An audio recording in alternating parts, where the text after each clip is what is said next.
So welcome back, everybody. For those who are joining us now, my name is Diana Zambelloni, and with my colleague Anna Mateos, we are going to moderate this second debate that is about context. And for this topic, we choose to invite two architects, Carla Yosaba, that is joining from London, and Marina Tabassum from Dhaka. I'm going to present Marina Tabassum with a few words. Marina Tabassum is a Bangladeshi architect and educator. Her studio is based in Dhaka, and in her work, going from institutional to residential to commercial, it is evident how her contemporary language is rooted to the place. We can see how material selection and environmental strategies play a major role in her projects. She is also engaged in fair trading activities to empower Bangladeshi women, and she is used to work with local handcrafters and communities to develop human settlements in a conscious way. Hello, Marina. Thank you for joining us. And they told me that your connection is not good enough so we will run your presentation. Okay. Right, yes. Well, thank you for the invitation. It's absolutely wonderful to be here. Yes, today, I don't know what happened. The internet connection is fluctuating constantly. And I have some videos so that I thought that it would be better if it's presented from your side. Yeah, I look forward to the question and answer session afterwards. Thank you. Thank you. Thank you, Marina. I define context as a place-time matrix, where place is defined by the uniqueness of a location, defined by the geography, climate, people. Time, on the other hand, is the variable that helps us to evolve and transform as we encounter unfamiliar situations and challenges. We are living through an unprecedented time in history where there is technological innovation, digital connectivity, that's bringing us much closer virtually. Yet the physical world experiences inequity, climate crisis that is posing a threat to our existence. The physical realm is where we desperately need to come together and address the existential threats. The projection is that by 2050, Bangladesh will be experiencing 1 meter sea level rise. And by the end of the century, this will inundate 2/3 of our landmass, displacing 30 million people. We architects deal with the physical world. That's our realm of activity. As such, context defines action in order to remain relevant in the times of need. I share with you today an extreme context and a very humble and small effort by my office, Marina Tabassum Architects, MTA, pledged to take on board as a research to gather knowledge and extend our experience of the built environment in a small yet effective way. Located in the Himalayan foothills, 2/3 of Bangladesh was created by the progradation of the Ganges estuary, the largest delta in the world, home to 150 million Bangladeshis. It is one of the most dynamic water systems in the world, as the rivers are constantly shaping and reshaping their courses. Here, 20 years of satellite data shows the movement of the mighty rivers Podda, Meghna, and Jamuna.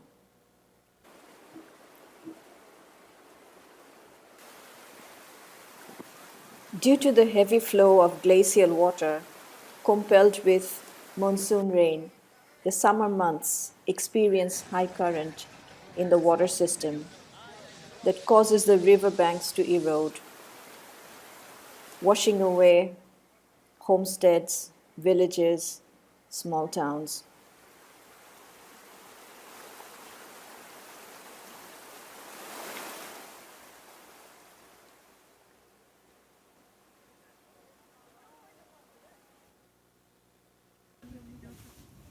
During the dry season in winter, the current reduces significantly, and due to the tidal action, water flows back into the eastern estuarine system, causing sedimentation in the riverbeds. These temporal sandbeds in the middle of the river are locally called chores. So the Bengal Delta can be defined more as a waterscape rather than a landscape. Wetness defines it, and wetness defines the life of the people living in these areas.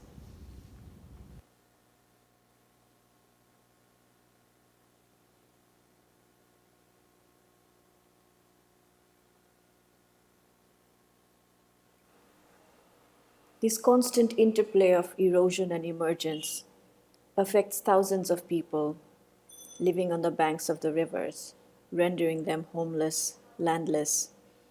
These are stories of loss, torment, and movement. Some families have moved 7 to 10 times in their lifetime from one location to another. At times, the entire village needs to be relocated, including the marketplace, hospitals, government institutions. Here in our research, we have tried to trace all the different locations that one single village had to travel during the different times of the erosion. The houses are adapted to flat-pack system to facilitate the movement. It takes 2 hours to dismantle the house to move to a safer location when the ground starts to show lines of crack. It takes about a week to recreate it in a new location.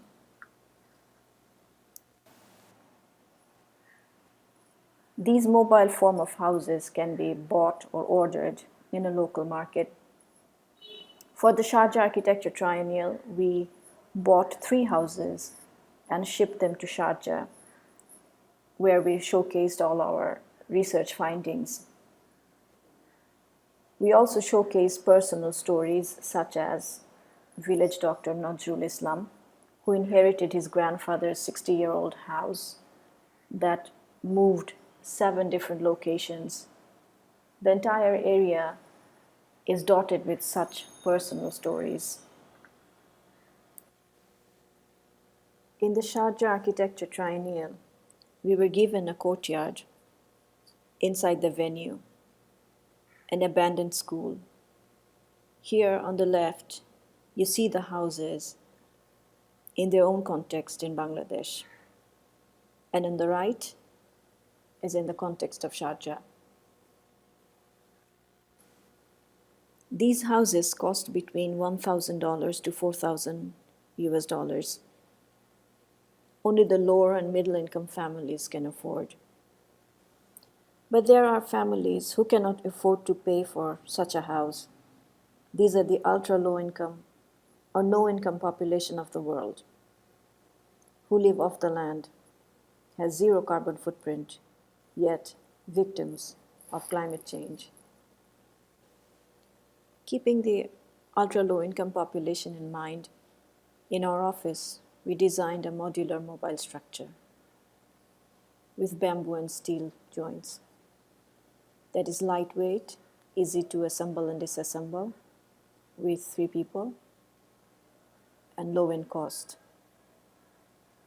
This also needs to withstand the thunderstorms, a regular occurrence in Bangladesh during the monsoon season. This is the first prototype that we built, 24 square meter of space in 2 levels that costs $250 US.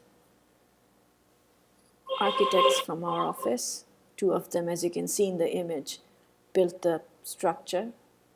The upper level is a place where people can sleep at night, while the lower level can accommodate everyday household activities as you can see here in the rendering, what is our vision about the cluster of housing that could be created.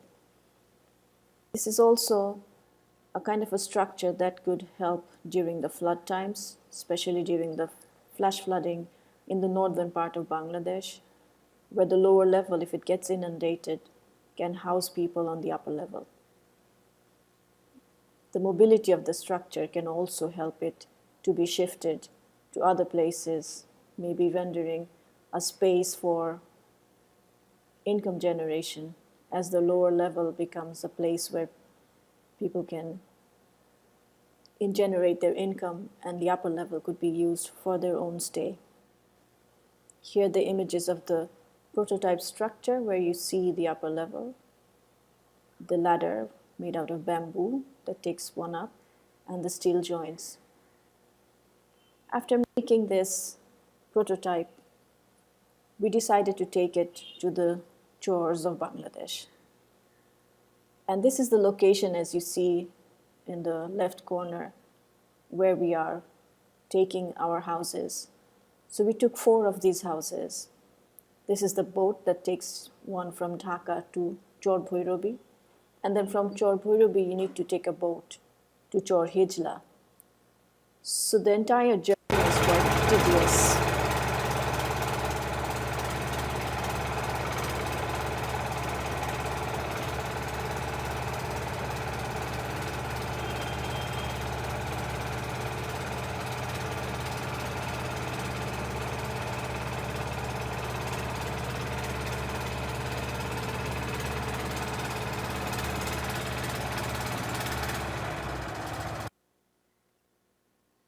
And this is Chor Hijla.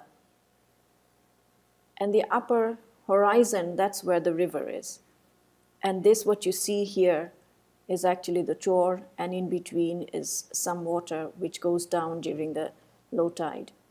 This is where we located some of the houses. This is the first house that we built for Abul Hussain and his family. It's a small family, a young couple and a child.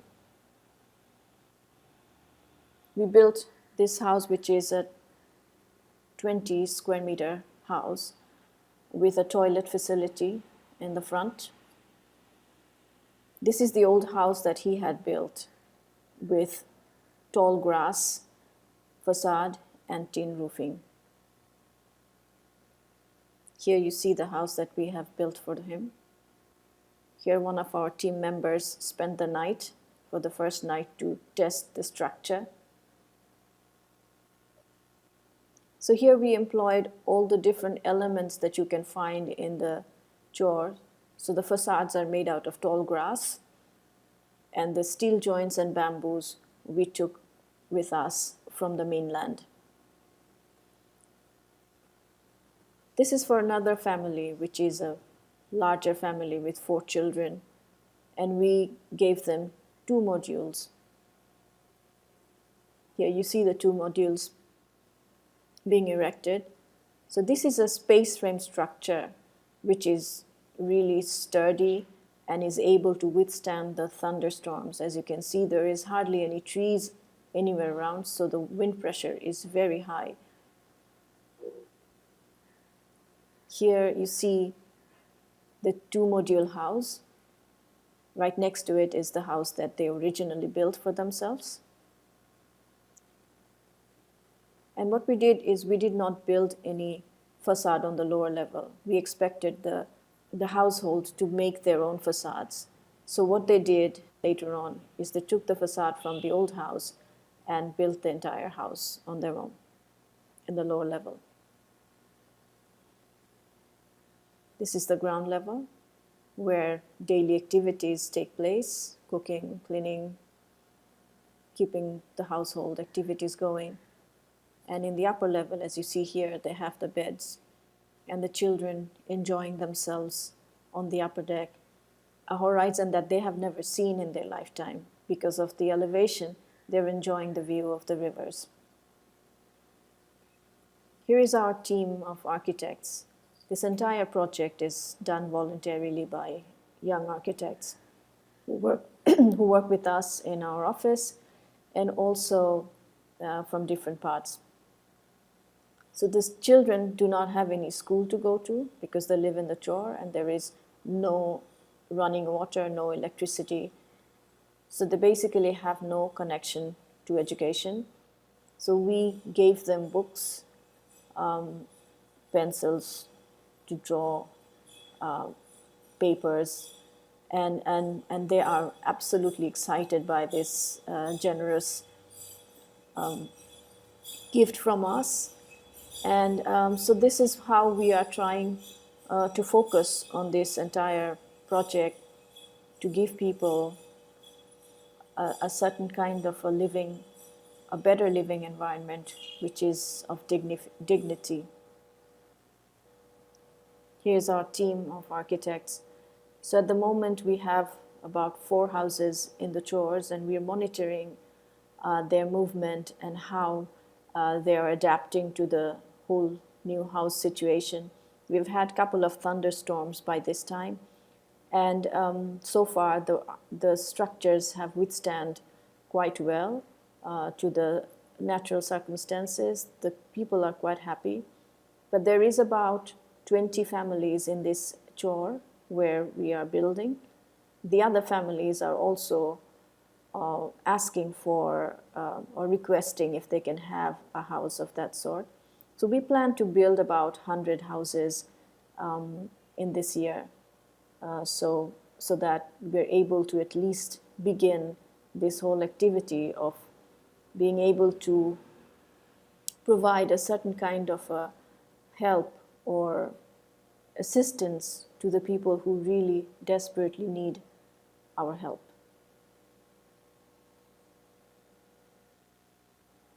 The Bay of Bengal is a hotspot of climate insecurity that is impacting the ecology and biodiversity directly due to the sea level rise. This has also accelerated the erosion and accretion, including flooding. Adaptation to changing phenomena is a priority. We hope that the modular mobile house can potentially be instrumental in helping the climate victims with options and flexibilities that is key to their survival. Thank you.